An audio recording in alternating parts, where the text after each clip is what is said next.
Hey, look mum no computer here, and may the 4th be with you. Yes, it's May the 4th. So this time last year I was sat in my workshop with a rather large project in my hands. And this challenge was to make the Lego Star Wars Boost Droids Commander set, play the Star Wars theme. And needless to say, it was a rather large project indeed. In my usual knee-jerk reaction, I sort of went for this can be done, yeah, it will be doable. Without really thinking about the technical implications. But you know, the best thing is to just kind of jump in the deep end, right? So the first thing was trying to figure out a few mechanisms to make droids play musical instruments, and you know, I tried a fair few ideas out, some more complex than others, and most of them that actually ended up being used were the simplest of simplest ideas. In fact, the simplest one of those was the tables that had the mouse droids playing the violins. They basically just had the bows attached to the mouse droids, and the weight of the front of the mouse droids actually made the bow play just right. So it was basically just moving backwards and forwards, and that played the note, albeit it wasn't the most musical. So what happened is I simplified the theme tune enough for the actual violin section to only need to play 3 notes. There was about 10 violins all in all, so not only one violin would play a note, but multiple violins would play the notes. This made them sound a lot nicer and a lot more musical to the ears, thankfully. Other sections included the Gonk droids. These were playing on MS-20 and MS-10 synthesizers in a row, and this was actually one of the easiest things to make musical, because it was about making these little pivot points that when the Gonk would push it, it sort of like makes a pivot ratio that makes it very easy for the Gonks to push down on the button. And then it was a case of figuring out which notes needed to be played on this section and getting the droids to play these parts as they are supposed to.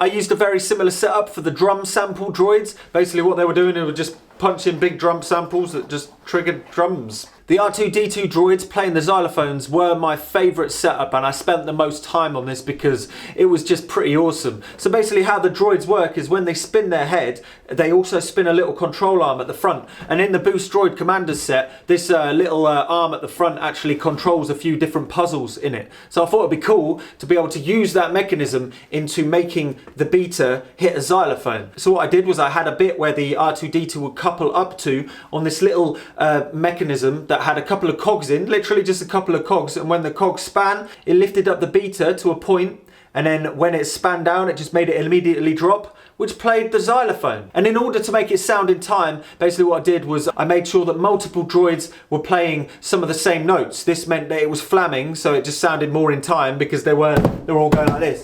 There was a droid right at the end of the table, and I'm really sad it didn't actually get a shot in the end of the video. Basically, I had about 20 of the big cogs, and it was spinning this thing because there wasn't enough space for it to sit with a normal part right where it's supposed to be in the xylophone setup. R2-D2 spins it, and then it goes all along here, and goes over here, and then all the way to this, and just to play that note.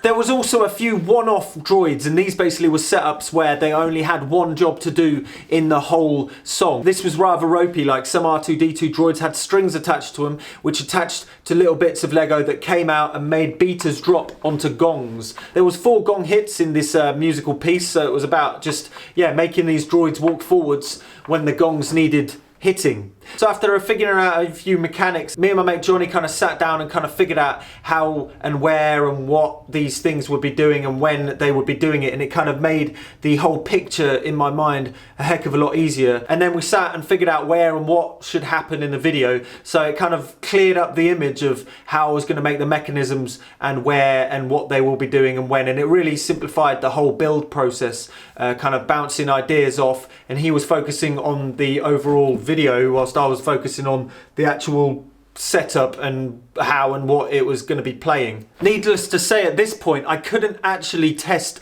all of the setups at once. It was impossible. My workshop wasn't big enough to build all of the machines and have them all set up and being able to test it all at once. I had to just test each bit separately and then imagine them all working together, to the point that I couldn't actually test it until the evening before the actual shoot, which was a bit scary. So the next issue that I came up with was actually sequencing the musical piece. The problem is there was a quantifiable delay between the actual pushing of the action on the app and the actual mechanism playing the note. This was down to the fact that all of the different mechanisms, required different amounts of movement before the actual note would actually happen. The great thing is this latency was nearly exactly the same every time. So it was about adding this latency into the sequence that I was going to make, but then how the heck could you do that? Initially, I was actually trying to play it all at once and have the latency in my head, and it was next to impossible. So it was that point that I decided to make a rather large and outlandish interface that was basically a MIDI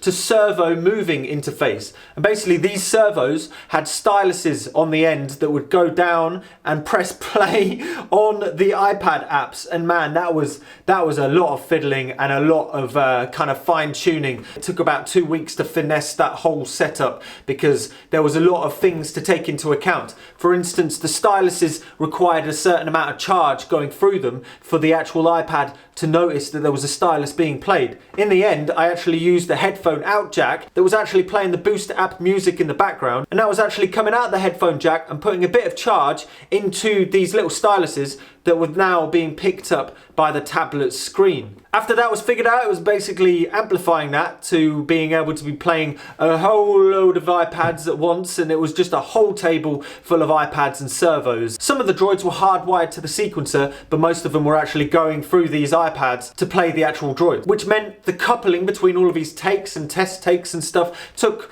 ages because you had to join each droid to each iPad. And it was old news by then. It was just a part of the protocol. So after I built all of these tables, it was a case of taking these over to the warehouse where the lighting people had set up all of the lights and all this stuff. And it was just basically spending the weekend, putting them on keyboard stands, drilling loads of bits in place. With help from Johnny and his partner Paige, we basically just spent the weekend putting everything together, putting all the Boost droids together, and then I spent most of the night and the morning before the shoot kind of fine-tuning and getting it all just right.